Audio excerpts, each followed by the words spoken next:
Então, hoje, 15 de março, a aula sobre 3 ensaios do Freud, 1905, e sobre a teoria da sexualidade. Quem permanece com a imagem deixa o seu acordo tácito de uso da imagem aqui. A gente não usa mais documento escrito, mas sim quem não se sentir confortável pode tirar o vídeo. E essa gravação vai ficar disponibilizada para vocês, assim, muito em breve. Esse texto, não sei quem leu, deixa eu passar aqui, só um segundinho.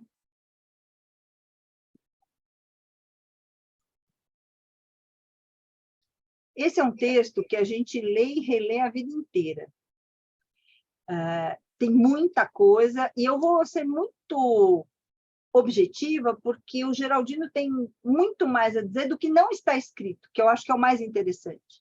O que está escrito, uma hora ou outra, a gente lê, relê, mas pensar um pouco, quanto mais, eu estava comentando isso com o Geraldino essa semana, quanto mais a gente tem a prática clínica, estuda e pensa, mais fica inequívoco, incontornável, entender o papel da sexualidade no nosso sofrimento e no nosso desenvolvimento mesmo, para bem e para o mal. Então, o quanto a questão da sexualidade é fundante do nosso modo de ser e estar, diriam os fenomenólogos, do nosso Dasein. Então, aqui, esse texto, então, é um texto seminal. Eu gosto dessa palavra seminal, sêmen, fertiliza. Ele é essencial para o estudo, um dos mais marcantes e revolucionários do Freud. Essa obra foi escrita e foi revisada ao longo de décadas. O Freud nunca desistiu de atualizar esse texto conforme ele ia evoluindo o seu pensamento, ampliando, consolidando a teoria.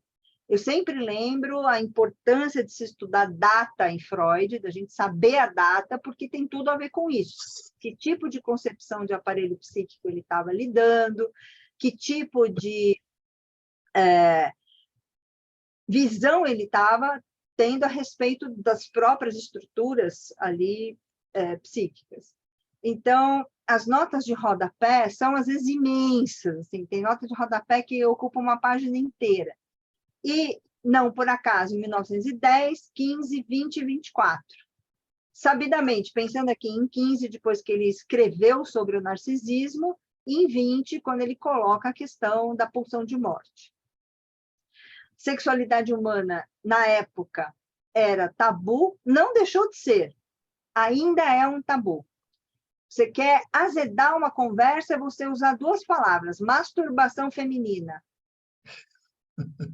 Acabou a conversa. Então, e na época, a questão da sexualidade infantil, tabu dos tabus. Acho que o ponto mais importante desse texto é que ele traz o conceito de pulsão. Dessa vez, gente, eu estudei esse texto em espanhol, e ele diferencia muito a pulsão do instinto. Essa que não é uma simples querela, né? Essa questão da tradução do termo trib. Nesse texto, ele deixa muito claro que o instinto, essa parte biológica, etc., ok, mas que a sexualidade humana é pulsional. E essa teoria da pulsão, que é inaugurada aí, ela vai marcar a obra do Freud inteira. Não é um conceito fácil. A gente o tempo todo declama, né? Pulsão, o conceito do limite entre o somático e o psíquico. Mas que cargas d'água quer dizer isso? O que significa isso no próprio psiquismo, na constituição da neurose, da psicose, do que for? Então, esse foi um ponto essencial desse texto. Ele já tinha trazido o conceito de pulsão no projeto para uma psicologia científica. Mas ele reforça aqui e já articulando com a sexualidade. Amplia o sentido e significado do conceito de sexualidade colocando para além dos limites mantidos pela definição biologizante. Antecipa o início da sexualidade. Até Freud, a sexualidade começava na puberdade. E ele fala, não, antes. Então, a sexualidade segue um desenvolvimento em fases sucessivas até chegar na sexualidade adulta. E aí, com esse texto, os comentadores dizem, Freud ficou universalmente impopular. Foi rápido para deslizar numa maldição em cima dele, numa maledicência, numa distorção e uma incompreensão do que ele disse. E o que eles diziam, mente obscena e perigosa diante da sociedade. Então, o Freud já refletia sobre isso desde 1890, suspeitava que fatores de natureza sexual que remontavam à infância poderiam estar na origem dos sintomas histéricos. Nessa época, ele pensava que fosse consequência de um ato de sedução por um adulto, que a sexualidade despertava prematuramente na criança. O que muda com a teorização sobre o Édipo, na sua autoanálise, em 1897, e do trauma à fantasia ou da sedução à fantasia. Relembrando, durante um tempo, o Freud tinha essa chamada teoria da sedução, de uma concretização. Havia algo concreto, algum adulto seduziu a criança. Depois ele parou e pensou, peraí, tudo que é adulto seduzindo tudo que é criança? E reformulou a teoria. Isso eu estou falando de uma maneira muito superficial, gente. Acho que é importante pensar nessa passagem como uma passagem não automática, mas como um produto da clínica, como, aliás, foi toda a teoria freudiana. O Fliess, que era amigo dele, otorrinolaringologista, era correspondente. E o Freud dividia com ele grande parte dos ensaios teóricos e os impactos pessoais das descobertas. Em 1899, anuncia Fliess que a sua próxima obra trataria de uma teoria da sexualidade. Em 1899, ele já tinha terminado e escrito a interpretação dos sonhos, só que ele só quis publicar em 1900. Então, ele já fala, Fliess, vai rolar alguma coisa que vai pegar firme na sexualidade. Freud teve que superar fortes resistências internas antes de admitir a universalidade da sexualidade infantil e, assim, seguir com seu projeto. Ele analisa a si mesmo para compreender que não foi abusado sexualmente por um adulto. No entanto, possui marcas de uma sexualidade em relação à sua mãe. Então, esse livro dos 3 ensaios tem o primeiro, que são as chamadas aberrações sexuais, marcas de uma época, gente. Ele usa termos como invertido para falar da então homossexualidade. Esse é um capítulo, esse primeiro ensaio, ele já foi, e acho que é disso que o Geraldino vai falar na parte de LGBTQIA+. Agora, o segundo ensaio, que é o que eu vou focar rapidamente aqui, que trata da sexualidade infantil, a meu ver, é super importante e permanece atual. O terceiro ensaio fala das metamorfoses da puberdade. Então, ele problematiza na sexualidade infantil a amnésia infantil. Por que que a gente esquece os primeiros anos da infância? Quem é que lembra de quando andou, quando sentou, quando falou? Em geral, essas informações vêm da família. A mãe lembra, a tia lembra, alguém lembra, mas a gente mesmo não lembra. As manifestações da sexualidade infantil, especialmente a questão da masturbação, isso que a gente vai trabalhar um pouco, a predisposição chamada de perversa polimorfa, quais as teorias sexuais infantis. Quando eu dou essa aula presencial, eu pergunto para cada um como é que cada um imaginava a questão da origem dos bebês. Que história foi contada para cada um? Em geral, eu faço grupos, assim, a vida virtual não dá esse calor todo. Mas é interessante pensar. Então, como é que foi, afinal, que cada um de nós aprendeu sobre a questão da sexualidade e quais eram as teorias vigentes. Então, e depois as fases do desenvolvimento da organização da sexualidade. Tudo bem até aqui, gente, nesse sobrevoo de drone? Então, a primeira coisa, a amnésia infantil, esse esquecimento dos primeiros anos da infância, para o Freud, a amnésia infantil e a amnésia histérica teriam a mesma causa, o recalque. As manifestações da pulsão sexual se chocam com obstáculos externos, como a educação, fator de civilização, e objetos internos, como a repulsa, o pudor e a moral. Então, e aqui, gente, eu acabei de pegar ontem eu estava vendo o livro do Marco Antônio Coutinho Jorge, que ele relançou a coleção, e no primeiro volume ele dedica um capítulo inteiro para a distinção entre repressão e recalque. Acho que vale muito a pena ver, inclusive ele coloca essa questão do fator externo como importante na repressão, mas não no recalque. O recalque seria o mecanismo interno mesmo. Mas está muito quente isso ainda para eu poder apresentar. Mas quem tiver essa oportunidade, vale o aprofundamento ali. E ele fala, a vida sexual das crianças se manifesta de forma observável por volta dos 3 ou 4 anos. Isso foi um choque na época. Por quê? Porque até então as crianças não teriam sexualidade. Aliás, tem um autor, que é o Philippe Arrier, que fala sobre a história da infância. Não sei se vocês já viram esse livro, é um clássico da história da criança e da família. Durante muito tempo, a criança não era nem criança, era mini adulto.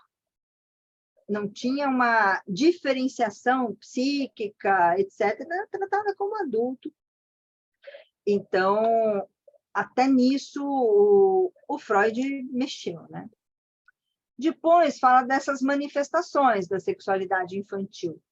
Então, ele fala da sucção do bebê, que pode ficar a vida inteira. Ele fala, a criança que suga está buscando reviver um prazer vivido na primeira e mais vital atividade da criança, o aleitamento no seio materno ou em seus substitutos. Que depois, autoras como Doutor, Manoni, vão aprofundar, a própria Pierre Aulagnier, vão falar dessa questão da amamentação, dos gestos na amamentação. Então, essa ideia embrionária do Freud teve incontáveis desdobramentos, principalmente para essas autoras que trabalharam bastante a sexualidade infantil, a relação da maternidade, a amamentação, etc., etc. Então, Maud Manoni, Françoise Doutor e Pierre Aulagnier. Depois, a descoberta de zonas erógenas nas crianças, os lábios de quem suga estão na fonte da sensação de prazer. A atividade sexual se apoia em uma das funções que serve à conservação da vida. Outras zonas erógenas são percebidas, qualquer parte do corpo que seja capaz de guardar registros de excitabilidade, o corpo erógeno. Então, essa questão do prazer e da evitação do desprazer, e que tem tudo a ver com a questão pulsional, está colocada aqui. Então, o caráter das pulsões sexuais infantis é masturbatório. Então, as famosas 3 fases da libido infantil, a fase oral, fase anal e a genital, seguida do período de latência. O que quer dizer isso? Quer dizer uma primazia. Aquela região, naquele momento, é a mais importante de prazer. Não exclui as outras. Então, na fase oral, o prazer predominantemente ligado à cavidade bucal e lábios. A nutrição fornece as significações elitivas pelas quais se exprime e se organiza a relação de objeto. Está se constituindo o objeto nessa etapa. Por exemplo, a relação de amor com a mãe será marcada pelas significações comer, ser comido. Abraham propôs subdividir essa fase em sucção e mordedura, isso segundo o Pontali, dicionário. Na sádico-anal, para o Freud, pode se situar entre 2 e 4 anos, caracterizada por uma organização da libido sob o primado da zona erógena anal. A relação de objetos está impregnada de significações ligadas à função da defecação, retenção, expulsão e o valor simbólico das fezes, que pode se ampliar para a questão, inclusive, do dinheiro, de uma produção. Fala do sadomasoquismo, segundo o Pontali. A genital é a única levada em conta pela sociedade médica e científica. Então, ao mostrar que as atividades infantis, tipos de sucção, masturbação, brincadeiras com o corpo ou fezes, alimentação, defecação, são fontes de prazer e autoerotismo. Freud destrói o mito do paraíso dos amores infantis, que haveria só uma ingenuidade, uma pureza mesmo. Antes dos 4 anos, aqui pelo dicionário da Rudinesco, a criança é um ser de gozo, cruel, inteligente e bárbaro, que se entrega a toda sorte de experiências sexuais, às quais renunciará ao se transformar num adulto. Quer dizer, nem sempre, né, Geraldine? A ideia é que vai renunciar, mas alguns não. Então, essa ideia da predisposição perversa polimorfa, então, a descoberta do papel precocemente desempenhado pelas zonas erógenas leva a Freud a considerar a existência de uma predisposição perversa e polimorfa nas crianças. Toda criança seria capaz de experimentar prazer de múltiplas formas, em múltiplas zonas do corpo e com múltiplos objetos, respondendo às chamadas pulsões parciais. Essa existência de uma predisposição perversa e polimorfa nas crianças permite que Freud explique o fato de que uma perversão organizada, tal como se encontra no adulto, resulta da persistência de um componente parcial da sexualidade infantil que ficou fixado a uma fase precoce. E isso reverbera nessa estruturação. Diferentes partes do corpo da criança apresentam uma sensibilidade particularmente forte à erotização, aguardando que as zonas erógenas sejam submetidas à organização genital destinada a unificar a sexualidade. Aqui também é uma outra questão que a cada vez a gente está entendendo de outro jeito e ampliando essa compreensão. Né? O que é essa unificação da sexualidade? É a designação homem, mulher? Como é que fica o matiz? Na biologia é muito explícito. A gente tem lá o sexo biológico, XX é mulher, XY é homem, e aí o fenótipo, pá. Só que justamente o que o Freud trouxe aqui, que alavancou um sem número de reflexões e estudos, é que não é só isso. Tem algo, e muito complexo, que orienta e determina as escolhas, inclusive a questão da sexualidade. Então, polimorfa, porque tem grande diversidade de zonas erógenas, a existência de uma predisposição nas crianças pequenas permite que Freud explique o fato da perversão organizada, resulta desse componente que ficou fixado, com o repeteco do anterior. O fato de que uma criança obtenha um prazer sexual de suas zonas erógenas não significa que ela seja perversa no sentido senso comum e do adulto. Para Freud, esse termo significa que a fase infantil da disposição perversa polimorfa é um estágio precoce de um desenvolvimento psicossocial que ainda não chegou à fase de sexualidade genital. Ainda não se estabeleceu uma hierarquia dentro das zonas erógenas que coloque a serviço da reprodução. E aqui vale a pena consultar, vocês sabem todos que eu sou absurdamente amiga e adoro o dicionário. Acho que os dicionários de psicanálise enriquecem os nossos estudos, e principalmente por conceitos que a gente considera mais básicos, né? Bom, Teorias sexuais infantis, Freud evoca curiosidade, de onde vêm os bebês, como é que papai e mamãe fazem, as fantasias a respeito da sexualidade. E aí ele fala, as crianças criam a noção de que só existe um órgão sexual na origem da diferença dos sexos. Os meninos têm um pênis e as meninas não. E aí outras fantasias, as crianças são evacuadas pelo mesmo orifício das fezes, fecundação pelo beijo, etc, etc. Então, como é que isso se organiza em cada família? O que cada família conta para os seus filhos, netos, sobrinhos, etc., a respeito da sexualidade. Então, a questão das fases, né? Em 23, o Freud acrescenta as fases anteriormente descritas, a fase chamada organização fálica, seria entre a anal e a genital. Então, haveria um único tipo de órgão, pênis no menino e clitóris na menina.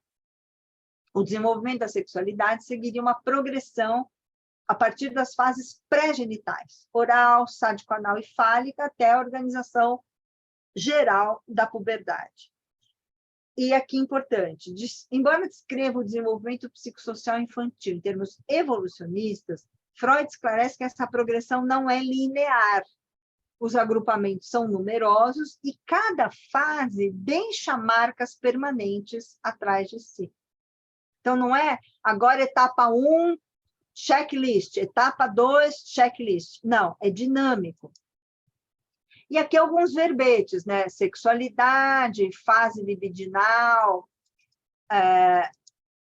e aqui dos vários dicionários, do Laplanche, da Roudinesco, só para situar os temas que estão articulados com esse importantíssimo texto. Essa noção da fixação. E fixação, gente, é um conceito que caiu no senso comum. A pessoa fuma demais, fixado na fase oral. A pessoa está com um problema lá, esse está fixado na esse conceito de fixação ficou banalizado. Então, era isso que eu queria apresentar rapidamente, esse overview, e passar para o Geraldino com suas considerações. Geraldino, corri, hein? Te deixou um tempão. Claro, o mais importante e mais legal é o que não está escrito. Isso tudo que eu falei está lá nos 3 ensaios, debruça para ler, mas agora o que vem é que é o pulo do gato. Que bom! Depois de passar um congresso internacional tendo 10 minutos para falar, cada um, caramba, aquilo foi difícil, não dá para falar. 10 minutos eu mal falo sobre o título, né? Então, ótimo que eu vou tentar também não ocupar o tempo todo, porque é um tema que vai dar muito motivo para a gente discutir, tal. Vale a pena a gente comentar sobre essas questões todas, né? Então, dizer que eu vou falar algumas coisas que não estão expressamente escritas aí no texto do Freud sobre os 3 ensaios, mas estão ou nas entrelinhas ou foram elucubrações feitas posteriormente, inclusive, mais recentemente, com as propostas do Jacques Lacan. O Lacan faz, então, alguma referência, alguma leitura diferente dessa maneira como o Freud foi interpretado. Porque houve também más leituras, erros, no sentido de uma leitura precipitada, como a gente diz, tresler. O cara tresleu e saiu achando que foi aquilo que o Freud falou, mas uma leitura mais atenta do Freud vai mostrar que tem muito mais coisa no meio de tudo isso que ele falou. Além de que ele foi o pioneiro. Ele consultou os grandes autores sobre sexualidade da época. Ele cita aí no livro dele. Mas eram autores que falavam da sexualidade na área exclusivamente biológica. Então, eram sexólogos, vamos dizer assim, né? E o que eles falavam era sexologia. o que o Freud veio propor foi falar de sexualidade, é outra coisa de sexologia. E, mais recentemente, o Lacan deu mais um passo à frente e, além de sexologia e sexualidade, ele propôs pensar no conceito de sexuação, que é um assunto que a gente vai discutir mais para frente aí no curso, né? Mas há uma sequência de avanços na conceituação que a própria clínica, a própria escuta clínica vai mostrando que tem muitas coisas por aí. E até porque o inconsciente evolui de acordo com a cultura. Bem lembrada aí essa frase que a Helena lembrou para nós aqui, né? E culturas diferentes, né? Por exemplo, uma cultura brasileira, uma cultura africana, uma cultura russa, seja lá o que for, tem as suas peculiaridades. Bom, então, tem coisas que o Freud não conseguiu ver tudo, até porque ele viveu numa determinada cultura e não teve tanta possibilidade de conferir outras culturas. Nesse congresso lá de Moçambique, foi levantada a seguinte questão, foi colocada uma frase: Freud nunca esteve na África, né? Esteve agora, recentemente, 15 dias atrás. Levamos o Freud para lá, mas ele pessoalmente não foi, mas não precisava dele ter ido lá, né? O importante é que a ideologia da psicanálise, os conceitos da psicanálise sejam difundidos o mais possível em qualquer parte do mundo, né? Então, essa foi uma contribuição pioneira e histórica que nós fizemos, esse grupo de brasileiros, fizemos agora em Moçambique, que, aliás, foi assolado esses 2 dias atrás aí por um tufão, né?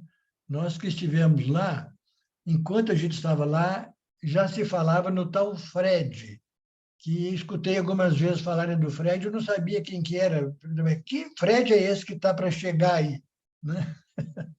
Era um tufão, né? Ainda bem que ele nos deixou livres e só chegou agora, mas é uma pena que morreu muita gente, né? Muito moçambicano e tal. Mas, enfim. O que eu ia colocar, então, de novo, assim, que eu acho, para a gente pensar, não é tão novo, né? Toda essa fala da Helena agora, ela insistiu muito bem, ou expressa, ou de uma maneira alegórica, né, no sentido da importância da atualidade do texto Três Ensaios sobre a Teoria da Sexualidade. Ela está mostrando como isso está atual. Eu vou fazer uma afirmação contrária a essa, mas tome cuidado de não entender ao pé da letra, né? Porque isso pode, às vezes a gente ouve coisas que são contraditórias, mas de fato não são. Depende do foco que a gente dá, né? Por exemplo, há uma famosa frase que todo mundo coloca aí, né? Que o Freud dizia que no inconsciente não existe lógica. O nosso inconsciente é todo caótico, né? Não tem uma lógica. Justamente porque não é consciência. Na consciência tem lógica, mas no inconsciente não. Então, o Freud fala, no nosso inconsciente não existe lógica. Aí vem o Lacan e fala o contrário. Existe lógica no nosso inconsciente. Mas, afinal, qual dos dois está certo? Todos os dois estão certos, embora dizendo coisas aparentemente contraditórias. Porque quando o Freud fala que não existe lógica no nosso inconsciente, ele se refere à lógica da consciência. Essa lógica aristotélica de silogismo, de raciocínio, no nosso inconsciente não existe. Isso é da racionalidade só, não é do psiquismo. Aí vem Lacan e fala, não existe lógica no inconsciente. Ele está falando de outra lógica, que é a lógica própria do inconsciente. Entende? Então, muitas vezes, uma contradição aparente não é contradição, é só um reforço da mesma coisa. Então, ao fazer agora essa afirmação, e o texto do Freud, esse livro do Freud está super atualizado, eu vou dizer o contrário, baseado no próprio Freud. O Freud dizia o seguinte, eu vou até ler uma notinha, que ele fala sobre isso. Ele dizia que o maior desejo dele era que esse livro ficasse velho. Ele falou bem isso. Vou ler já aqui a frase dele. Ele queria que esse livro envelhecesse o mais rápido possível e ficou muito decepcionado porque ele viu que não foi bem assim. Não envelheceu, pelo menos, nos primeiros anos após a publicação dele. Então, hoje, eu posso afirmar que esse livro envelheceu. Ele está velho. Em que sentido? Agora presta atenção, não entender o contrário. Em que sentido esse livro está velho de acordo com o desejo que o Freud tinha? Porque se o livro for mantido sempre muito atual, é sinal que a cultura não assimilou ele ainda. Se ele continua sendo novidade, é mau sinal. E hoje não é novidade mais isso.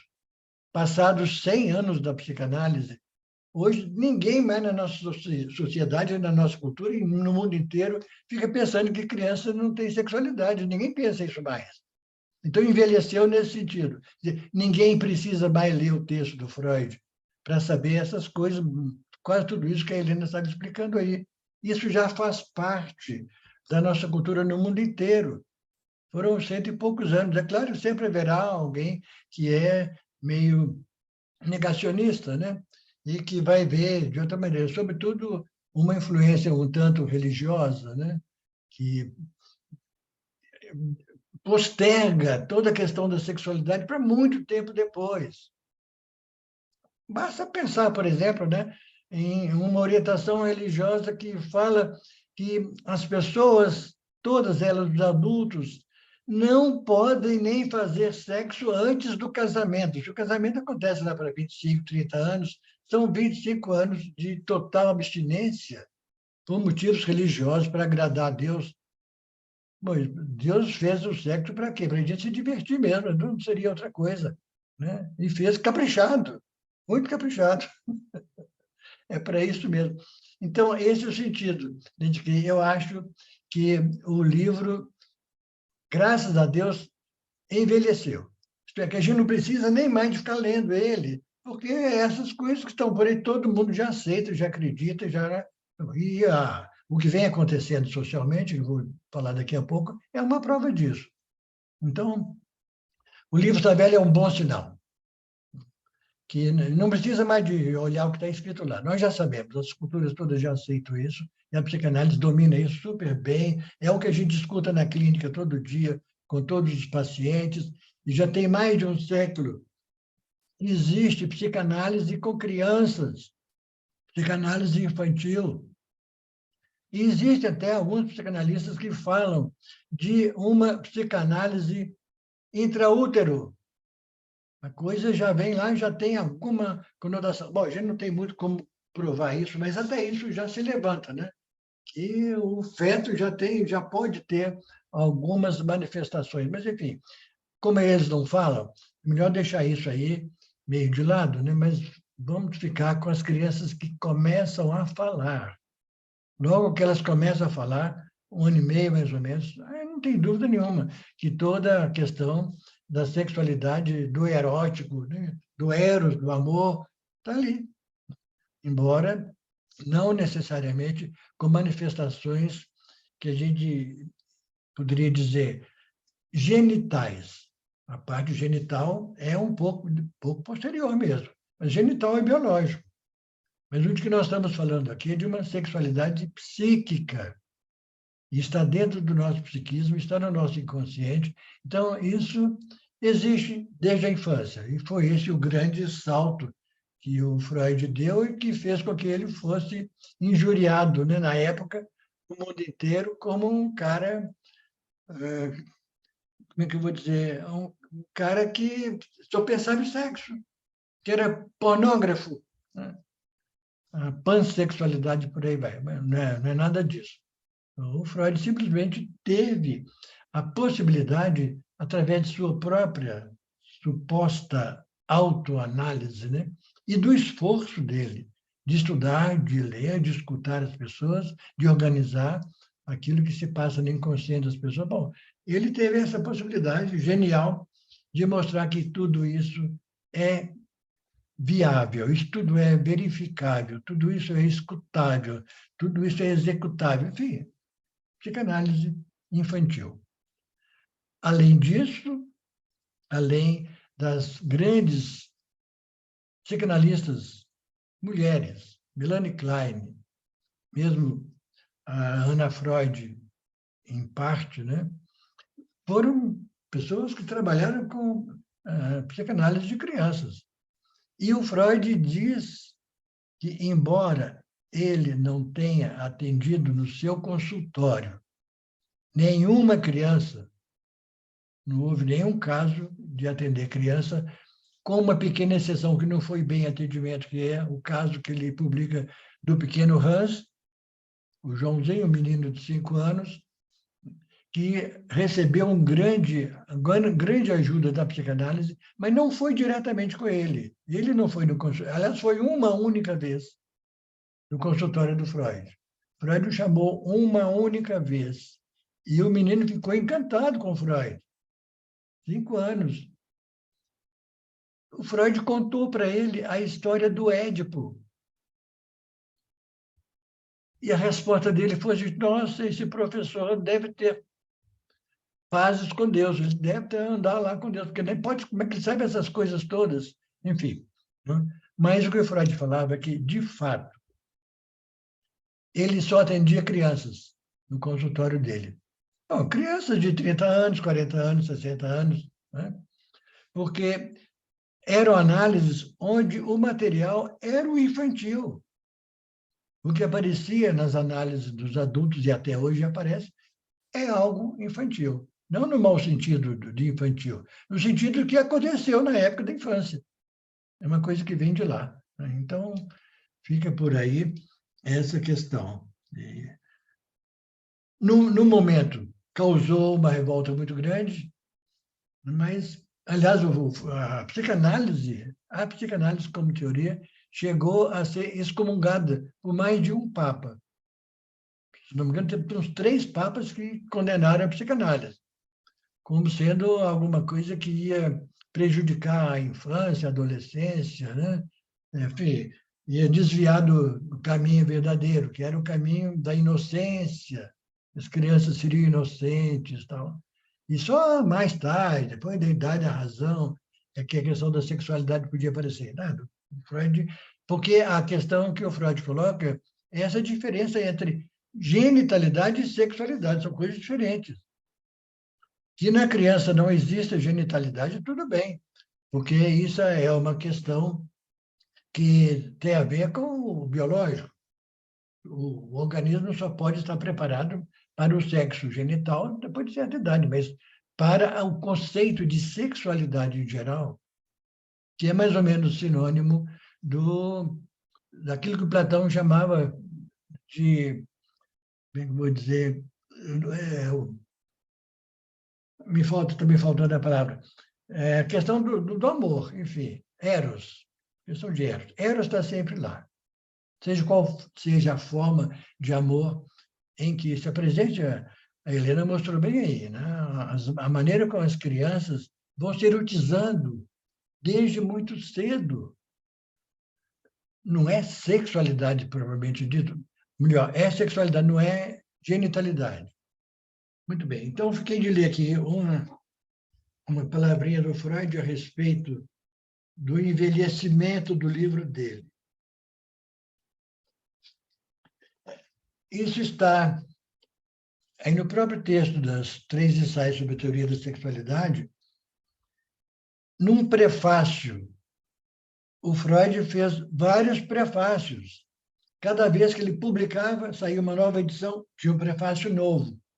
Então, ele fez até 4 prefácios, daquelas datas que estavam aí, que a Helena mostrou, né? Então, essa aqui é um prefácio à 2ª edição do livro, 1909. no prefácio que foi feito por uma outra pessoa, essa pessoa faz o seguinte raciocínio. Além disso, é seu ardente desejo que o livro envelheça rapidamente. Esse era o desejo do Freud.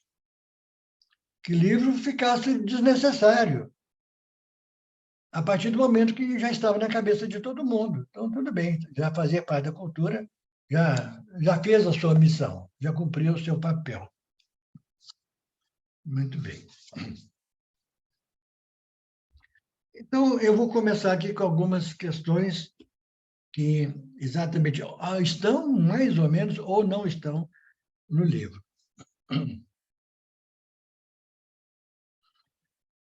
Há um consenso entre os teóricos da psicanálise que o Freud se mostrou um grande linguista no início e durante todo o resto da teorização dele. A linguística não era ainda uma ciência estabelecida como é hoje, mas, aliás, até a linguística começou a ser organizada como teoria, como ciência, e juntamente com a psicanálise. As duas cresceram juntas, mas nenhuma teve influência uma da outra naquele início. Seria interessante, né, que o Freud tivesse conhecimento da linguística como ela é hoje considerada como uma ciência diferente.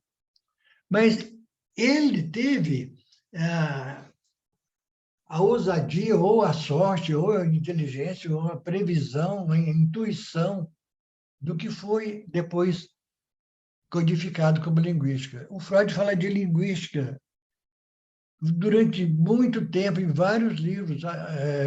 Ele fala de conceitos de linguística.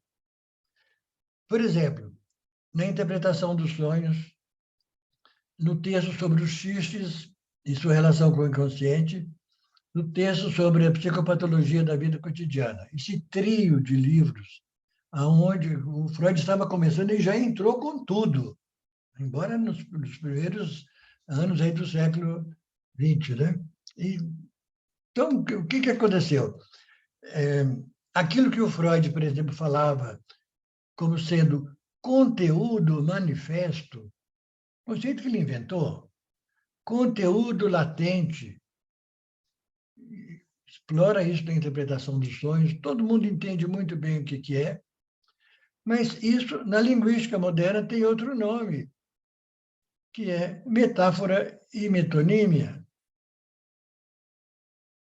Então, quando o Freud fala sobre aquilo que ele escuta dos pacientes dos sonhos, ele usa muitas vezes referências da linguística, inclusive da etimologia das palavras, que é outra coisa muito rica no Freud. Usar a etimologia das palavras para explicar aquilo que ele está escutando e aquilo que o paciente não está percebendo, mas que a etimologia traz, desde a sua diacronia, né, até a sincronia do momento que aquilo está acontecendo. Muito bem. Então, eu vou usar esse esquema que o próprio Freud usou nesses livros e nos 3 ensaios também sobre a teoria da sexualidade. Aí, muitas dessas coisas que o Freud falou nesse texto foram mal entendidas e até muito criticadas, mas é por não ler de uma outra maneira que é possível pela etimologia das palavras. Ele pensava na etimologia das palavras quando falou de alguns conceitos que, na época, não eram pensados assim. Eram pensados dentro de uma certa moral, dentro de uma certa religião, dentro da psiquiatria, dentro da medicina, dentro do direito. O primeiro deles, que domina o tempo todo aí o livro dos 3 ensaios, é a palavra perversão. O Freud assumiu essa palavra, que já existia, já rolava aí na civilização, no mundo inteiro. Então, ele fala de perversão num sentido completamente diferente daquele que era usado normalmente na medicina, por exemplo, até na psicologia, enfim, no direito, que naquele momento essa palavra era considerada alguma coisa ruim, alguma coisa a ser evitada, um desvio. Aliás, o desvio é outra palavra. O desvio, a aberração e a inversão. Essas palavras são mal entendidas em geral, porque se pensa que o Freud estava dando a elas o mesmo sentido que elas tinham naquela época. E não é nada disso. Uma aberração sexual. Então, seria alguma coisa que é feita totalmente contra todos os princípios morais, religiosos, coisa do tipo, né? Coisa que não pode ser feita, não pode ter aberração. Não pode ter inversão, porque isso é contra a lei de Deus, que falava que é homem e mulher, você não pode botar mulher com mulher, homem com homem, não. Isso seria uma inversão. Isso seria uma aberração, enfim. Do ponto de vista da etimologia, o que essas palavras significam? E é certamente a intenção do Freud ao falar sobre elas. Por exemplo, perversão é a primeira e a mais constante aí. O Freud usa isso pensando na etimologia da palavra, que se compõe de um prefixo latino, per, e de uma outra palavra que também vem do latim, que é versão. A versão de um fato. Acontece uma coisa aí, um assassinato, por exemplo, aí cada pessoa dá a versão, sua própria versão daquele fato. Os jornais publicam notícias iguais com versões diferentes. A política faz isso o tempo todo. Então o que é isso? O prefixo per, o que ele significa? Significa uma coisa que se repete muitas vezes. O exemplo melhor é a palavra perfeito. Uma coisa é dita perfeita, por exemplo, uma peça de teatro, que as pessoas fazem certinho, tudo direitinho, perfeito, sem erro, sem nada, mas é porque ensaiaram muitas vezes. Um grupo de teatro passa meses e meses ensaiando. Quer dizer, faz aquilo várias vezes. Aí fica perfeito. Foi feito muitas vezes. Então, a perversão, com clareza, está aí no texto do Freud, não dito de uma maneira explícita, mas implícita. Perversão só significa muitas versões. De quê? Da sexualidade. Existem muitas versões, sempre houve muitas versões, muitas possibilidades. E hoje, então, a coisa escancarou de vez. Então, o que o Freud está dizendo? Baseado no seu princípio de qual é o objetivo da sexualidade. Qual é o objetivo da sexualidade? É obter prazer. Simplesmente. Não é a reprodução da espécie, como praticamente todas as religiões defendem. Você só pode fazer sexo quando é para procriar.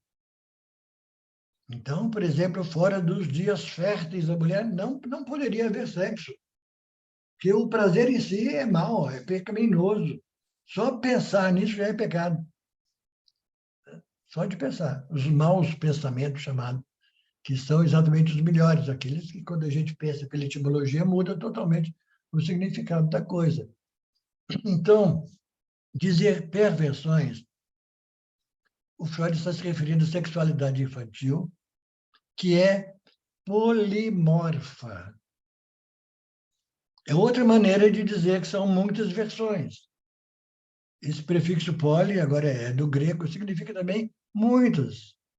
Polimorfo, morfo são formas, muitas formas. Há muitas formas de viver a sexualidade, isso sobretudo na criança, porque ela não foi ainda educada, ela não foi recalcada, ela só é reprimida. Foi boa a diferença que a Helena fez aí. Ela é reprimida de fora para dentro. As pessoas falam, não pode fazer isso, não pode ficar assim, não pode pegar aí, não pode pôr a mão. Não, isso é repressão nesse sentido que os adultos, os pais, a família, a igreja, enfim, põem obrigações vindas de fora. Mas O recalque é alguma coisa que viria de dentro de nós. Como a criança ainda não passou por esse processo de castração, e, portanto, de recalque propriamente dita, ela tem total liberdade, ela faz o que bem entender. Então, existem muitas versões, e a criança se diverte com isso. Acha tudo muito bom, muito divertido.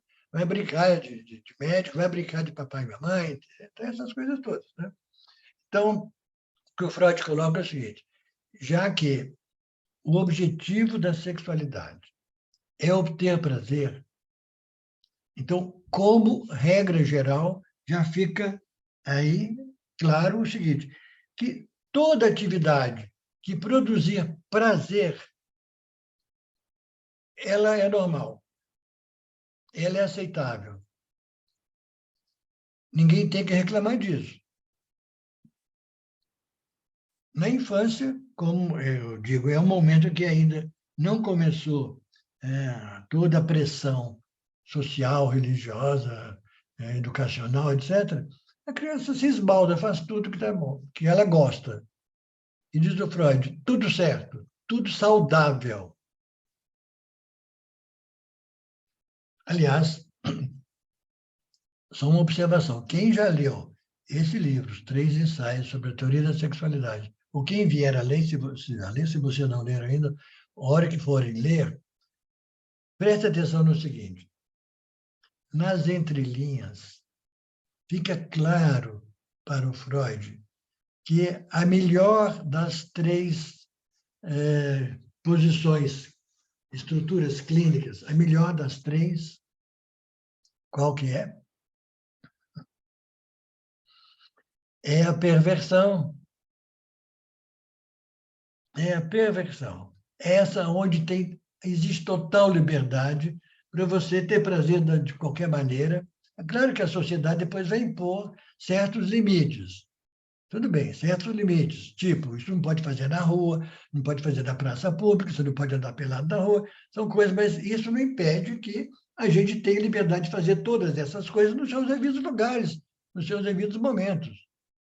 Se a gente tomar determinados cuidados, né?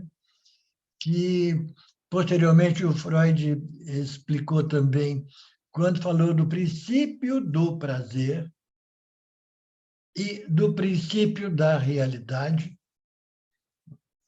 Ele vai dizer o seguinte, o princípio do prazer é sempre o princípio do prazer, está sempre aí. Não tem idade. Isto é, tudo aquilo que nos causa prazer, a gente tende a repetir. É a perversão. A gente tende a fazer várias versões, quantas vezes for possível. Quanto mais melhor. Se é prazeroso, por que eu vou evitar? Uma coisa que é de graça e super agradável. Mas aí diz o Freud, mas além do princípio do prazer, que é a nossa regra geral, e existe o contrário também, que é o princípio do desprazer, isto é, aquilo que causa desprazer, a gente tenta evitar sempre. Lógico. Entra uma pedrinha no sapato, não dá para andar com aquilo ali. É uma pedrinha toda, que incomoda para caramba. Você tem que tirar o sapato, tirar a pedrinha para você poder andar com mais prazer, né? E não ficar sentindo uma dor que incomoda. Então, princípio do prazer, fazer tudo que der prazer, e é para isso que existe a sexualidade e outras coisas boas da vida.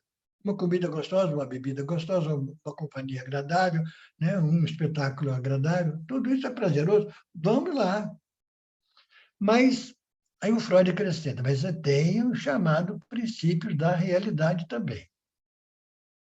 Tudo bem, que o princípio da realidade vai ser aquele que vai tentar organizar a sociedade de tal maneira que a pessoa possa sim ter prazer, mas não de um modo que possa incomodar alguém, incomodar os outros. Então, o princípio da realidade é esse, não é contra o prazer. O princípio da realidade é a favor do prazer, mas dentro das condições adequadas que são impostas. Tem que haver imposição. Ninguém pode fazer o que bem entender. Ninguém pode fazer à vontade o que quer, que agora eu quero, então eu vou fazer. Não, mas espera lá. Existe uma sociedade, existe uma cultura. Existem leis. A primeira delas já foi lá a proibição do excesso. Daí vem muitas outras leis. E para a gente viver em paz, pelo menos, com os nossos semelhantes, temos que obedecer essas leis, senão todo mundo mata o outro e acabou a humanidade. A gente tem que se submeter. Então, o princípio da realidade simplesmente mostra para nós, ó, criança faz o que bem entende em qualquer lugar. Agora, adultos, aí nós temos uma responsabilidade de obedecer a certos critérios. Tem hora certa, tem lugar certo, tem a pessoa certa, não é assim a mercê de cada um, não. Muito bem. Então, esse primeiro conceito, né? Perversão. Repito que é aquilo. O Freud, ele é encantado com a perversão, mas ele não fala claramente, ele é doido. Ele já foi tão criticado por muito menos. Mas, nas entrelinhas, leiam os 3 ensaios. Nas entrelinhas fica claro, o ideal é a perversão. Porque é onde o prazer é permitido. Onde a gente pode viver aquilo que a gente tem direito. Tanto assim que o que acontece depois dessa fase infantil de liberdade total, o que é? É a educação. Aí vem a educação falando, não é bem assim. Tem que ser assim, assado, tem que ser desse jeito, não do outro, não assim, não do outro. Né? Aí as crianças devem passar por uma situação super desagradável. Eu não lembro mais, como a Helena falou, a gente não lembra dessas coisas da infância, né? do que aconteceu, como a coisa foi organizada. Mas o certo é que as crianças devem detestar os adultos que vivem falando isso não pode, isso não pode, assim não pode, isso não pode, é proibido, não é assim. Que coisa mais chata que é o adulto. E o que é que o adulto chama disso que ele faz? Chama de educação. Então, a educação é uma coisa terrível, né? E como ela vai exatamente pautar em cima da sexualidade, é esse o ponto fraco, né? Da cultura, de muitas famílias, hoje já nem tanto, de muitas famílias, de todas as religiões, de algumas escolas, é isso. Nada de sexo. O quanto menos, melhor. Então, o sexo começa a ser recalcado, reprimido e recalcado ao mesmo tempo. Logo que a criança começa a chegar a uma idade um pouco mais avançada, né? Esse, pelos seus 3, 4, 5 anos, por aí, que é onde, quando o Freud localizava o complexo de Édipo. Possivelmente pode ser mais cedo, mas tudo bem, essas datas pouco importam. Se é com 1 ano de idade, que nem falava Melanie Klein, se é com 1 ano e meio, que nem falava Lacan, se é com 4 ou 5 anos, como falava Freud, a data não importa, porque cada pessoa é diferente, varia um pouco também. Mas o importante é que haja leis. O importante é que haja proibições. Então, a partir desse momento que as proibições começam, iniciando pela proibição do incesto, o incesto, tanto faz a época em que ele acontece, tem uma época em que ele é mais do que louvável. Isto é, a criança, no primeiro ano, o ano e meio, ela vive incestuosamente, é assim mesmo. Não tem problema nenhum, isso não é perverso. Depois da proibição do incesto, tudo bem, muda o assunto. Aí aquilo passa a ser proibido. Então, toda essa sexualidade reprimida e recalcada vai provocar em todos nós o quê? Uma mudança de estrutura. A gente sai da estrutura da perversão, que foi a nossa idade de ouro, foram os nossos melhores dias, e a gente entra numa outra fase, que é chamada a estrutura da neurose. Somos todos neuróticos. E o Freud batalhou a vida inteira falando sobre isso, que a neurose é causada pela repressão sexual. Pronto. E chamou a neurose de quê? O negativo da perversão. Então, a neurose nega a perversão. A neurose elimina a perversão, que era uma coisa tão saudável. Criança, a infância é o momento certamente mais bonito, né? Mais produtivo, mais rico da infância da gente. À medida que a gente vai passando da idade para frente, mais ou menos a coisa vai piorando, né? Tudo bem. Isso para falar desse primeiro conceito de perversão. Então, não entender a perversão no sentido pejorativo, de coisa ruim, de coisa feia, de coisa pecaminosa, nada disso. É uma liberdade muito grande que precisa ser respeitada na criança. Até porque, nas primeiras vezes que a criança é questionada a respeito da sua liberdade, ela não aceita muito, não. Não obedece, não. E a perversão continua, isto é, faz muitas vezes aquelas coisas. Até que começa a levar uns tapinhas aqui e ali. Bom, aí agora não vale a pena. Se é para apanhar, não vale a pena, né? Então, vamos obedecer a contragosto. Mas tem que obedecer. Só que a gente não obedece direito, né? Porque a vida inteira, dizia o Freud, a gente está vivendo aquela coisa infantil. Alguma lembrança daquilo, algum resquício daquilo, algum deslocamento daquilo, que era próprio da infância, mas que era aberto, escancarado. Agora não. Agora é uma coisa que é escondida, que é deslocada, que é trocada por outra, que aparentemente a outra pode, mas na realidade é aquele desejo perverso desde o começo, que só não se mantém abertamente porque não é aceito, né, pela sociedade. Muito bem. Outro conceito que o Freud fala aí várias vezes. Desvios. Desvios sexuais. Vamos pensar na etimologia de novo? A palavra desvio, que às vezes a gente encontra quando está viajando, está numa estrada, de repente é uma placa lá assim, desvio à esquerda ou à direita. Então a gente tem que tomar outro caminho. Então, desvio vem desse prefixo des, que significa tirar, sair, desobstruir, destacar, desfazer. Esse você sai. Mas sai de onde? Desvio, sai da via. A via é a estrada. Tem momentos em que, por um deslizamento de terra, qualquer coisa, a estrada principal fica obstruída. Então, a gente tem que fazer um desvio. Qual que é o melhor? É a estrada principal ou o desvio? Ambos são ótimos. Quando não tem terra na estrada, a estrada principal é ótima. Mas quando cai uma barreira, o desvio é que salva a gente. Se a gente não passar pelo desvio, a gente não anda. Então, simplesmente significa outra via. Da mesma maneira que na palavra perversão é outra versão, agora é outro caminho que, em determinados momentos, é muito melhor do que o principal, né? Depende da situação. Muito bem. Então, falar de desvio sexual pode ser mal entendido, costuma ser mal entendido, porque se parte de um princípio muito mais religioso do que psicanalítico, que a única possibilidade, ou melhor, a única forma aceita de sexualidade é a heterossexualidade. Porque Deus falou que criou o homem e a mulher, então é homem e mulher. Por aí que tem que ser. E, aliás, é a maneira como a procriação pode ocorrer.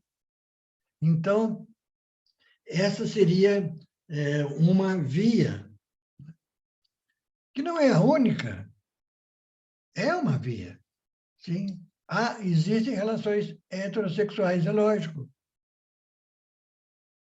Existem relações que não são heterossexuais, mas como são compostas de tem um componente sexual prazeroso também, ela teria que valer da mesma maneira que a outra. Simplesmente é um desvio, isto é, alguém marcou uma linha para passar, alguém riscou uma estrada, mas qualquer pessoa pode querer sair um pouco da estrada, e quem sabe aí por uma trilha, vai chegar no mesmo lugar. E pode ser que vai chegar com o maior prazer, porque está fazendo uma trilha a pé, vendo a floresta e tal. Então, toda essa conceituação pejorativa que é dada a esses termos que o Freud utiliza aí, que é a perversão, que é o desvio. Isso não faz sentido nenhum. Não foi isso que o Freud estava propondo. Leiam com atenção o texto para vocês verem como ele dá valor a esse conceito de perversão. E como ele detona depois, o resto da vida, a neurose e a psicose. Sobretudo a neurose. Neurose é uma coisa que faz a gente sofrer, muitas vezes, inutilmente, estupidamente, desnecessariamente, que a gente não está se dando a liberdade e o direito de fazer outras coisas, a não ser aquelas que são marcadas, que são exigidas, que são controladas. Muito bem. Vamos pegar mais um? O Freud fala muito de inversão. Os invertidos sexuais. A mesma etimologia. Esse prefixo in, em, para, né? E versão de novo. Inversão. No trânsito, nós encontramos muitas placas falando sobre reversão, inversão também. Conversão. Conversão à direita, à esquerda, ótimo. Obrigado pela ajuda. É isso aí. Conversão, inversão, reversão. Olha, como é a mesma palavra lá da perversão, agora o prefixo é outro. E significa o quê? A inversão. Simplesmente onde dava a mão, agora é contramão. É inversão. Mas é melhor ou pior? Não, não é. É o que for necessário. A hora que for necessário, uma contramão, motivo de segurança, né? Aí inverte-se a direção. Quando estão construindo ou reformando uma estrada, coloca lá, olha, versão, reversão, e por aí vai. Então, é o mesmo trabalho etimológico das palavras que o Freud coloca lá. Mas é sempre visto como se fosse uma coisa pejorativa. É ruim ser um sexual invertido.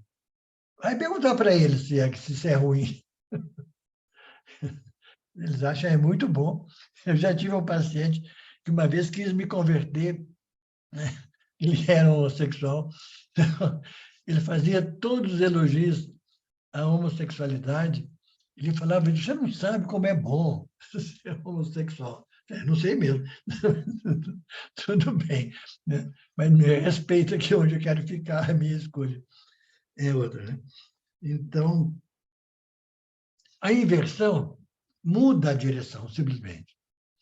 E mais na frente, né, Lacan vai retomar esse conceito de inversão, dando uma conotação muito bonita, tanto ao conceito de inversão quanto ao conceito de perversão que implica nisso aí.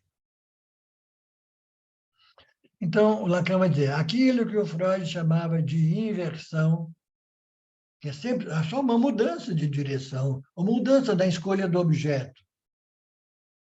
Você pode chupar uma laranja ou uma mexerica e pergunta qual que é melhor. Não, cada um tem o seu gosto, cada um tem o seu gosto. Não, uma coisa é inversão, é uma coisa contrária da outra. Se é laranja, não é banana. Enfim, mas, enfim, cada um vai dar o valor que quer aquilo, né? Só porque trocou é ruim. Não, não é ruim o fato de trocar.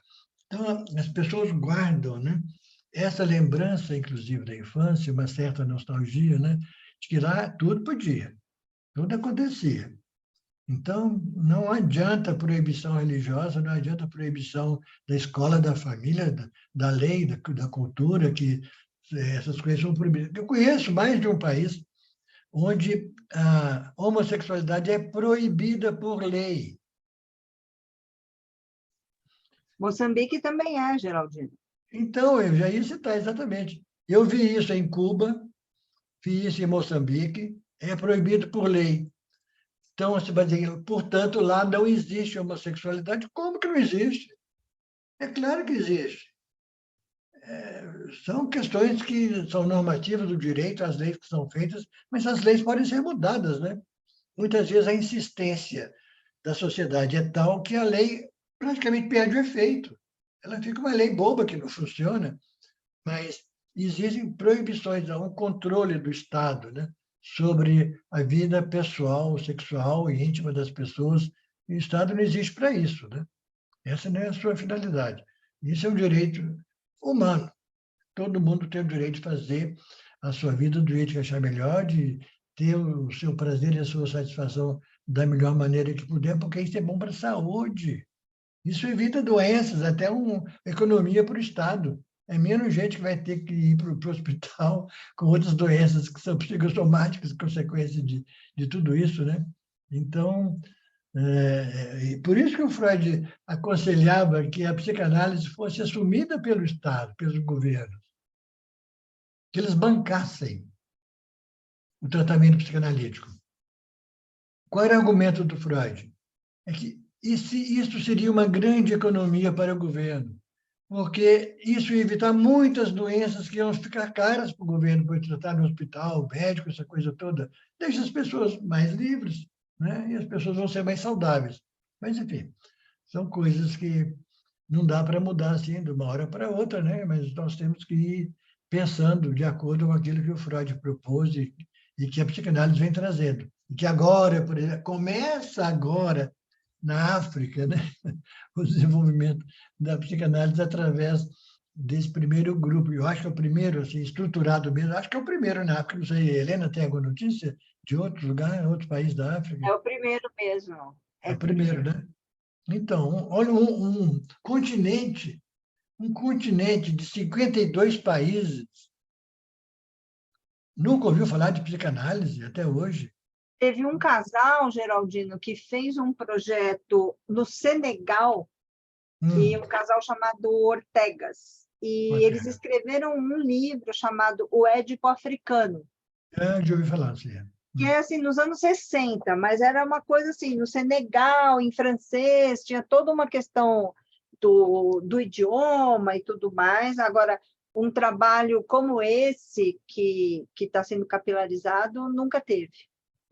São 54, viu, Geraldino? Países africanos. 54? Ué, aumentou, era 52, era o que eu sabia. Que legal. Tudo bem. Então, é isso. Muitas vezes as proibições é que são estúpidas. Não é a infração que é estúpida. Muita coisa é considerada infração estupidamente, porque não precisava. Basta mudar a lei que aquilo passa a ser uma coisa aceita. Por exemplo, a proibição do tráfico de maconha, né? Aqui no Brasil. Não pode ter tráfico de maconha, tal, tal, tal. Vai para a cadeia. Né? Agora, a partir do momento isso possivelmente vai acontecer, eu não sei porque que não aconteceu ainda, mas a qualquer momento vamos fazer uma lei, não pode vender maconha à vontade aí na feirinha. Né? O que era condenado passa a ser aceito. Não é mais crime, deixa de ser crime, porque alguém escreveu, pegou a caneta e falou, não é mais proibido. Então, tudo isso são convenções sociais, né, que existem no país, não existem em outro país.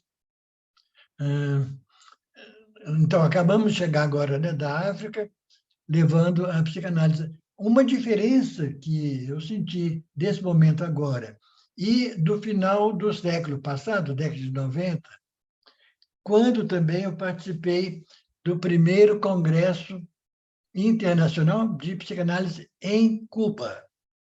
Só que, naquela época, não se podia falar que era psicanálise.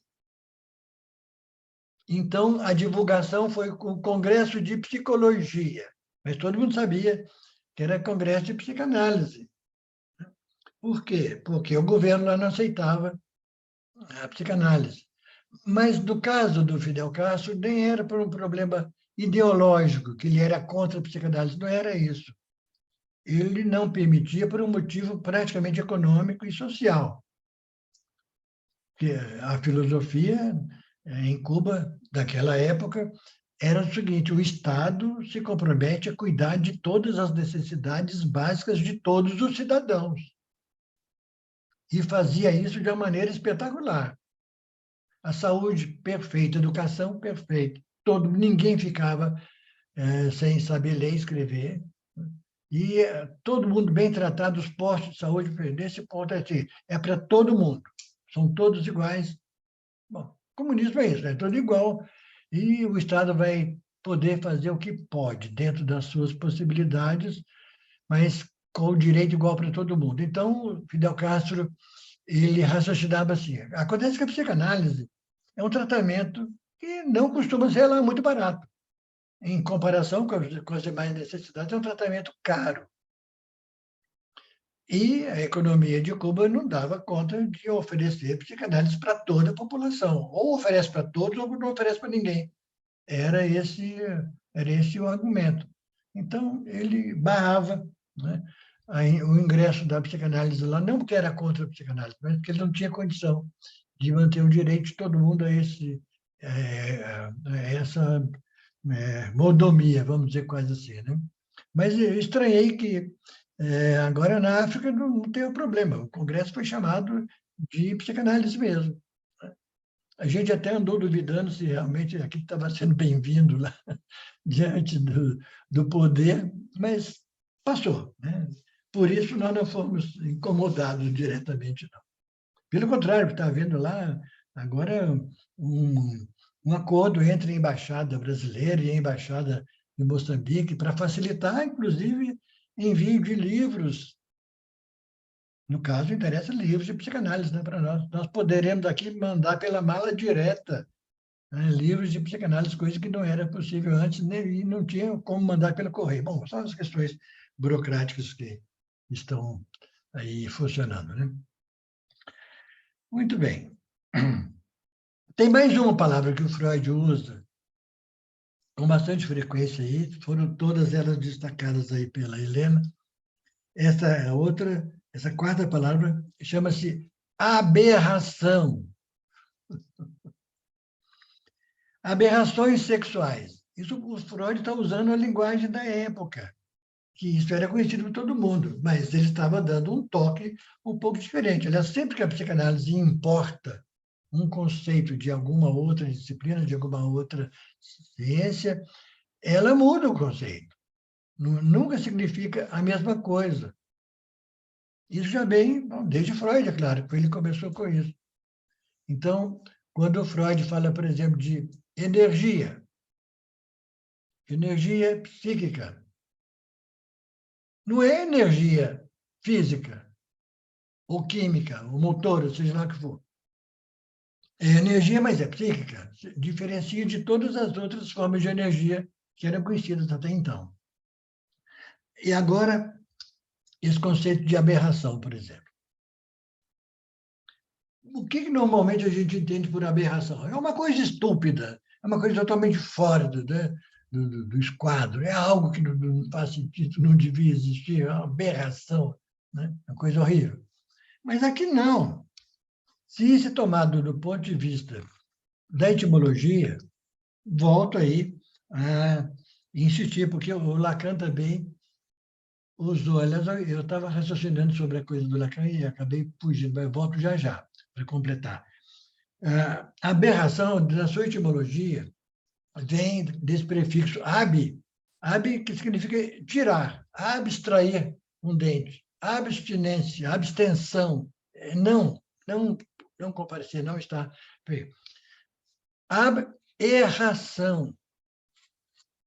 De onde vem essa palavra erração? É do verbo errar. Procure nos dicionários o verbo errar, que além de significar cometer um erro, significa também andar, caminhar. Conhece a expressão judeu errante? Hoje não é mais que os Sim, judeus hoje têm uma conheço. pátria. Errante. Né? Como é que é? Quem que falou? O judeu errante, ele era assim chamado. Errante. Então, ele era assim chamado porque ele não tinha uma pátria própria, fixa. Então, eles saíam andando de pátria para pátria, andando todo lado. Eram errantes. Errantes, andarilhos, quase que andarilhos, andadores, andantes. Então, a aberração significaria o quê? Andar fora do caminho. Esse haber está fora. Né? É mais ou menos igual ao desvio. Então, errar. Errar. Caminhar. O importante é caminhar. Agora, se está na estrada certa, se está no desvio, se está num lugar diferente, né, fora do que era previsto, tudo bem. Todos os grandes descobridores foram descobridores porque andaram por mares nunca antes navegados, né? Por caminhos nunca antes feitos. Com isso se descobriram os países, não, toda parte do mundo. É possível que haja lugar que está precisando, né, dos errantes para poder descobrir. Muito bem. Eu volto lá no Lacan, porque o Lacan, quando usa a palavra inversão, ele segue o mesmo caminho que o Freud colocou, de mudança de direção, só que ele avança um pouco mais e vai falar que é um tipo de inversão, não simplesmente numa estrada, no caminho, mas dentro do psiquismo nosso, dentro dos registros do simbólico e do imaginário. Então, a inversão, para o Lacan, seria uma forma de perversão, nesse sentido, Freud, né? Significa a gente transitar do simbólico para o imaginário, e vice-versa, do imaginário para o simbólico. O que significa isso? Aliás, né, pelo que o Lacan explica, e o Freud também, já vem desde Freud, as pessoas que passam de um lado, trocam de lado, direita para a esquerda e vice-versa, ou imaginário para o simbólico e vice-versa, são exatamente aqueles que, na descrição das estruturas clínicas feitas pelo Lacan, são aqueles que são chamados de perversos. Eles têm mais de uma versão. Eles têm a versão do simbólico e eles têm a versão do imaginário. Vou dar um exemplo bem fácil, que vocês vão entender bem o que significa isso. Então, o caso de um sujeito que é pedófilo. O pedófilo é exatamente aquele que faz essa inversão do simbólico para o imaginário. A saber, ele chega perto de uma criança, começa a seduzir aquela criança, começa a falar coisas do tipo: olha, vamos brincar ali naquele cantinho, vamos dar uma voltinha de moto, então, eu vou te dar uns bombons, vamos brincar? A criança aceita de imediato e concorda, né? E consente. Mas aí a grande questão é a seguinte, que aquilo que o pedófilo tem em mente de fazer não é aquilo com o qual a criança concorda. Porque isso que ele vai fazer, ele não falou claramente que vai fazer. Ele falou que vai brincar com a criança. Ora, brincar, ele está no simbólico, né? É uma palavra que significa isso, brincar, se divertir. E toda criança vive brincando, né? Vai no brinquedo, que na realidade. Então, é claro que ele vai aceitar. Só que isso é o lado simbólico da coisa. O sujeito mostra um entorno que é assim, um entorno sério, legal, bom, né? Que é permitido, qualquer adulto pode brincar com uma criança, não tem nada demais. E as crianças vão sempre gostar de alguém que queira brincar com elas.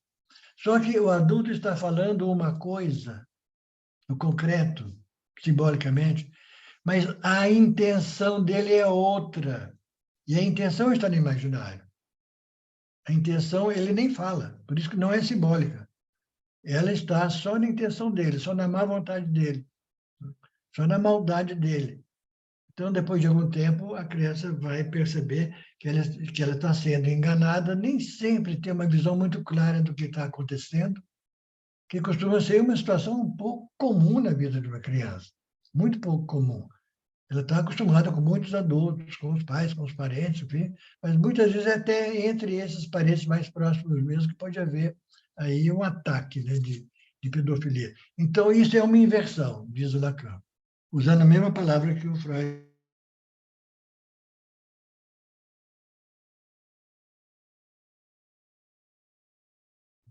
Geraldina aqui sumiu. Como é que está para vocês? Congelou aqui também. Voltou. Geraldino voltou. Você está sem som, Geraldino. Você tomou algum tombo aí?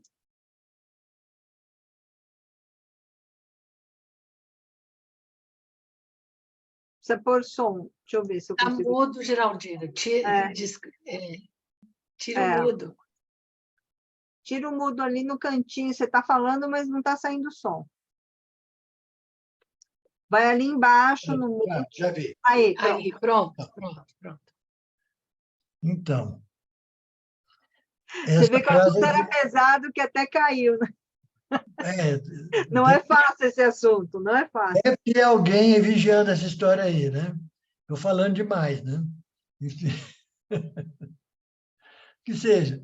Bom, aliás, essa expressão, né? Você caiu. A primeira vez que me falaram isso, eu levei a mão à sua. Como é que eu caí? Eu não caí. Eu estou aqui sentado, né? Foi a internet que caiu, né? Então, isso é um deslocamento interessante, é uma metáfora, né? Você caiu. Caiu a sua imagem aí na tela, né? Mas tudo bem. Então, que é mesmo que eu estava falando, agora até pedi o elo. Simbólico e imaginário. O exemplo simbólico do e imaginário. pedófilo. Que a Exatamente. intenção está no imaginário. Exatamente.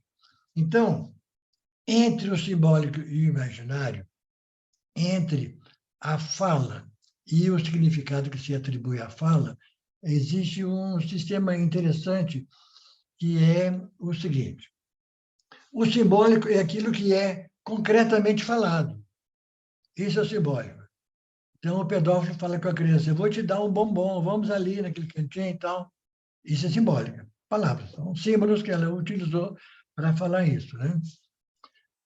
É evidente que, na nossa linguagem, o simbólico sempre produz alguma confusão de sentido. Sempre produz aquilo que a gente vai chamar o mal-entendido. A gente falou qualquer coisa, aparece o mal-entendido. Por quê? Porque o simbólico ele pode ter várias interpretações.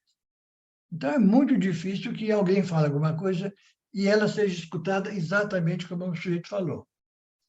Então, ao falar, temos o que nós chamamos de mal-entendido, faz parte da linguagem. Não tem como evitar isso. Agora, outra coisa é a má intenção, o mal-intencionado. O mal-intencionado é que dá origem a essa questão da perversão no mau sentido, né?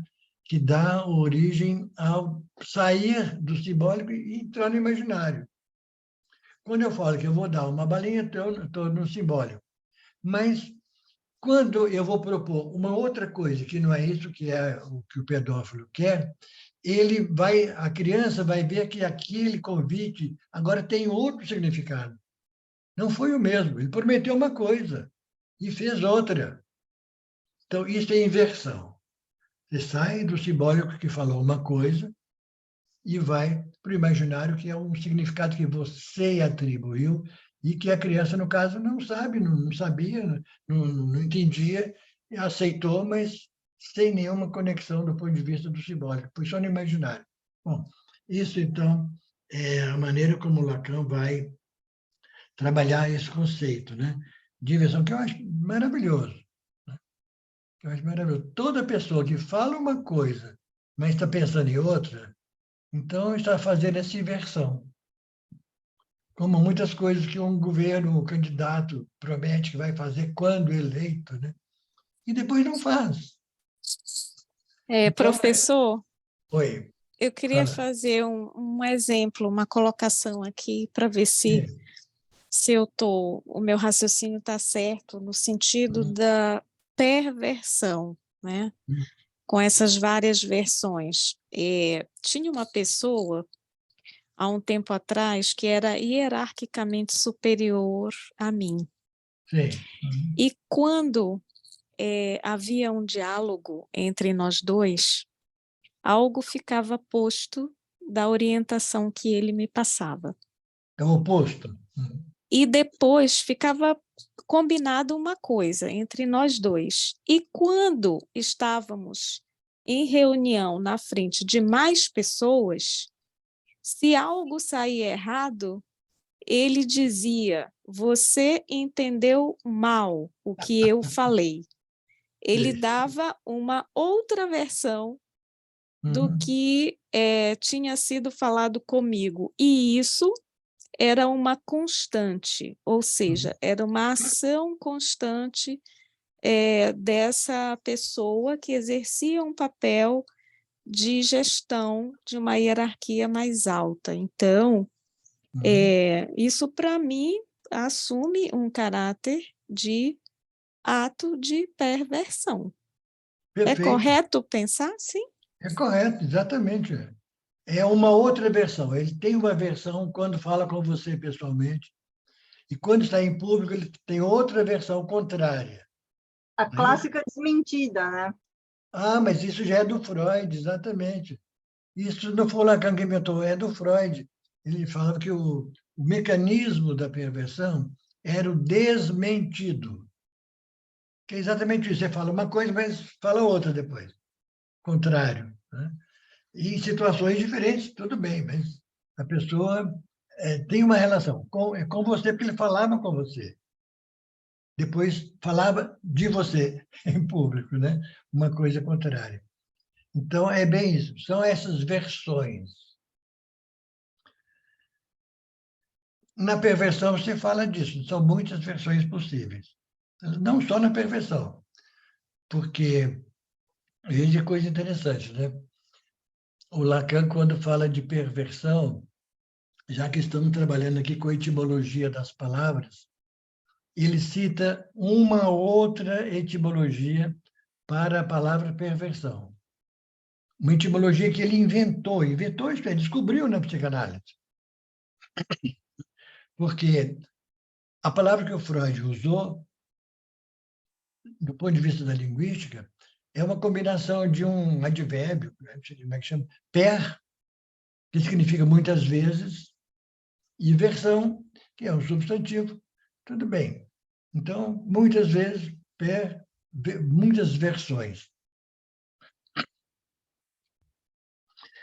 Mas quando a gente vai falar do desmentido, da má intenção, do mal entendido, a gente está agora nesse registro do real, do simbólico e do imaginário, que é isso. A pessoa apresenta uma determinada versão, que é isso, quando ele falava aí com você, né, Ana, que deve ser assim, deve ser assado, orientava direitinho como de fazer, que ele ficava entre vocês dois. Tudo bem. Agora, ele faz outra versão, daí que vem a palavra perversão. Essa outra versão, o que é? No público, ele não fala aquilo que ele falava com você. Ele fala uma outra história. Então, sai do simbólico e vai para o imaginário. Essa é a inversão das coisas que acontecem por aí. Mas eu estava falando que o Lacan propõe uma outra etimologia, que não é do latim, per, é do próprio francês. Então, na língua francesa, essa expressão latina per, a palavra perfection, em francês, per, esse per do latim. Mas, em francês, a pronúncia de per pode ser ligada numa outra palavra, que não é uma preposição, é simplesmente um substantivo, pai. A palavra pai em francês é père. Em latim, père é muito. Então, o Lacan fala o seguinte, que o que é uma perversão a não ser uma versão do pai. Pai, version. Isto é a conclusão que todos nós tiramos da castração. A castração como sendo uma intervenção supostamente vinda do pai ou de quem exerce essa função paterna, né? Então, dependendo de como cada um de nós assimila essa proibição do incesto inicialmente, a gente pode ter vários caminhos a escolher, que seja a perversão, a neurose, a psicose, né? E aí, falhou de novo? Estão acontecendo alguns acidentes, né? Tá Eu não... normal, tá Agora normal. está normal, está normal. Estou te Voltou? vendo e ouvindo. Às vezes só na imagem, mas está agora com Ah. imagem e com som. Bom, isso para quem esteve na África não é nada, né? Que lá isso acontecia toda hora. Toda hora a internet caía ou a energia elétrica acabava. Bom, mas aqui está um pouco mais adiantado, né? Mas vamos lá.